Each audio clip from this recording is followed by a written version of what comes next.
ब्राह्मण था, त्रिकाल संध्या करता था, परंतु एक दिन क्या हुआ, एक वैश्या को वैश्या गमन करते देख लिया। वैश्या की सुंदरता को देख लिया, उसके संयोग को देखा, तो वैश्या को पाने के लिए, गणिका को पाने के लिए आलयित हो गया। एक पल का बुरा संग व्यक्ति को कैसे बुरी संगति की ओर ले जाता है, ये इस कथा में है। उसने उस गणिका को देखा, उसे पाने के लिए व्याकुल हो गया। सामने जाकर कहता है तुम मेरी हो जाओ, तुम मुझसे ब्याह कर लो। तो वो कहती है चुटिया वाले बाबा हो, तुम ब्राह्मण हो, माथे पर तिलक लगा है, गले में रुद्राक्ष है, हाथों में माला झोली है, मैं गणिका हूँ, कैसे ब्याह कर लूँ? बोले कुछ भी करके मुझसे ब्याह कर लो। बोले ब्याह करना है तो बहुत सारा धन लूंगी बदले में। फिर उस ब्राह्मण ने अपना घर जमीन बेचकर उस गणिका को धन दिया और उसने ब्याह कर लिया। दोनों का विवाह हुआ, दोनों आकर के रहने लगे। गणिका किराए का घर लिया तो चोरी डकैती करना शुरू कर दी। पहले पंडित अजामिल था, अब डाकू अजामिल के नाम से विख्यात हो गया। एक ही जन्म में 3 रूप इसके देखने को मिले। पहले था एक पंडित अजामिल, फिर बन गया डाकू अजामिल, और जब जीवन के उत्तरार्ध में वृद्धावस्था आई तो एक कुख्यात डाकू बन गया। चारों तरफ बस इसके ही कर्म की चर्चा होती रहती है कि ऐसा व्यक्ति। एक दिन साधु संत आए दरवाजे पर, इसकी पत्नी ने आटा राशन दिया, भोजन बनाया, अलख निरंजन बम बम बोले कहकर के वहीं सो गए। सुबह उठ के जाने लगे तो दक्षिणा मांगी कि भोजन कराए तो दक्षिणा देनी पड़ेगी, भोजन कराओ तो उसको दक्षिणा अवश्य देनी, भोजन की दक्षिणा बनती है। तो दक्षिणा नहीं दोगी? बोले दक्षिणा लेने के चक्कर में कहीं तुम्हारे पति आपको बंदी ना बना ले, आपका सारा सामान ना छीन ले, इसलिए आप तो चुपचाप चले जाइए। तो अजामिल ने कहा बिना दक्षिणा के तो मैं नहीं जा सकता। दक्षिणा लेके अजामिल के दरवाजे पर वो संतों में बोला कि अजामिल कुछ भी करे पर बिना दक्षिणा लिए नहीं जाऊंगा। अजामिल उठकर आए, कौन है ये लोग, ये पलटन कहाँ से आई? बोले साधु संत है। स्वामी चुप रहिए, थोड़ा धीरे बोलिए, अभी चले जाएंगे। नहीं क्या मांग रहे? इनका लोटा झोला पोथी पत्रा इनका चिमटा सब छीन लूंगा और मृत्यु दंड दे दूंगा। अजामिल ने ऐसा कहा। माथे पर काली पट्टी बांध कर राहगीरों को रोक कर लूट लेता था और इसी नाम से विख्यात था। अब कुछ मन चले युक्तों ने बता दिया साधु संतों की वो सबसे धर्मात्मा, उसके दरवाजे जाओ। तो जब वहाँ गए तो फिर अजामिल कहता है कि जल्दी से यहाँ से चले जाइए अगर अपने जीवन प्यारा है तो।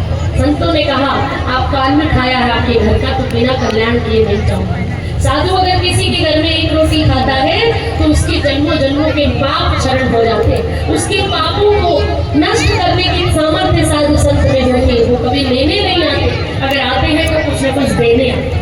और जिसने नहीं समझी महिमा अपने अभिमान के कारण, पद के अहंकार के कारण, किसी भी कारण, और संतों के चरणों में नहीं नमक हुआ तो थोड़े दिन की सफलता, फिर उसके बाद विफलता ही विफल, थोड़े दिन की रुतबा, उसके बाद कितने लोगों को देखा है ना, देखा। इसलिए आज क्या हुआ, साधु संतों के चरणों में नहीं झुक रहा है, अहंकार में खड़ा है। संतों ने कहा तुम्हारा कल्याण करने आया हूँ, कल्याण करके जाऊंगा, कुछ नहीं करना। जो अब बेटा हो उसका नाम नारायण रख देगा।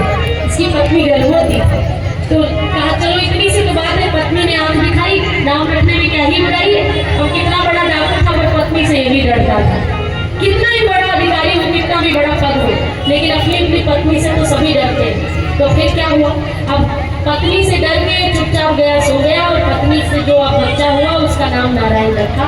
छोटा बेटा बहुत प्यारा था, नारायण नारायण नारायण नारायण, हर पल बस नारायण नारायण नारायण नारायण। नारायण कहाँ है? नारायण ने खा लिया, नारायण को खेल में गया, नारायण को कपड़े पहनाओ, नारायण को स्कूल भेजो। और धीरे धीरे दिन भर में नारायण इसके मुख से निकलता। अंत समय आया बोला, अंतिम सांस ले रहा था, तब भी इसने हाथ उठाकर कहा नारायण, और इतने में सांसें अटक गई। भगवान के पार्षद आ गए लेने के लिए, इधर यम के दूत आ गए क्योंकि बुरा कर्म किया था। दोनों में लड़ाई हुई, कहासुनी हुई। भगवान के पार्षद कहते हैं हमारे स्वामी का नाम ले, हम ले जाएंगे, और यम के दूत कहते हैं कि हम इसने पूरे जीवन बुरे कर्म किए, हम इसको ले जाएंगे। आपस में दोनों बात करने लगे। भगवान के पार्षदों ने कहा जाओ पहले अपने स्वामी को बुला कर लाओ। तो यम के दूत गए धर्मराज यमराज के पास, बोले क्या हुआ, उसके प्राण नहीं लाए अजामिल के? बोले कैसे लाते, वहाँ तो आपके भगवान, आपसे भी बड़ा कोई भगवान खड़ा है। भगवान के पार्षद खड़े कह रहे हमारे स्वामी का नाम लिया है, हम इसे ले जाएंगे। क्या कह रहे थे वो लोग? बोले कह रहे थे नारायण का नाम लिया है तो हम ले जाएंगे। अच्छा थोड़ा धीरे बोलो, नरक के जितने भी जीव है सबका कल्याण हो जाएगा। नाम सुनते एक बार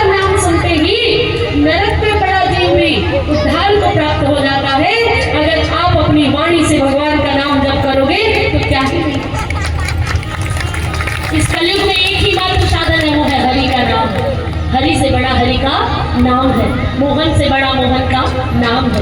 इसलिए भगवान का नाम जप अवश्य करना चाहिए। और फिर क्या हुआ, इधर जो अजामिल था अंततः अजामिल को वैकुंठ धाम भी मिला। भगवान नारायण का नाम लेने से उसके सारे पाप कट गए और उसे भगवान का धाम मिलता है। इसलिए अपने बच्चों का, बालकों का जब नाम रखो तो थोड़ा सोच समझ कर। ज़्यादा मॉडर्न बनने के चक्कर में आजकल लोग नाम क्या रख रहे हैं, टूटी फूटी, स्वीटी, टीटू, टीकू, इसका कोई मतलब नहीं है। लड्डू, गुड्डू, बड्डू, इसका कोई मतलब नहीं है, वही नाम करते। जिस नाम का ही कोई अर्थ नहीं है, उसके जीवन का अर्थ क्या होगा। भगवान के इतने नाम हैं, भगवान के नाम पर नाम रखो। पहले कितने प्यारे नाम होते थे, गंगा, गीता, सरस्वती, गायत्री, गोदावरी, कविता, कितने अच्छे अच्छे नाम होते थे, सरस्वती, दुर्गा, भगवती। अब जो नाम है, बच्चे के नाम भी ठीक से नहीं ले पाते। एक जगह तो मैं गई तो बोले, हमने कहा इसका नाम क्या है बेटी का, बोले भाई ने तुरंत बोला, छोटा सा खड़ा था, बोले मेरा नाम एलेक्स और इसका नाम Alexa. Alexa open the door, Alexa make the food, Alexa play the music. तो एलेक्सा नाम रखिए। अभी जो बच्चे होंगे उनके नाम क्या होंगे, किसी का नाम होगा हैशटैग, किसी का नाम इंस्टाग्राम, किसी का नाम रील्स, किसी का नाम वायरल, किसी का नाम ट्रेंडिंग। यही होंगे ना दिन रात जो आप लोग देख रहे हो, यही तो नाम रखोगे। बोले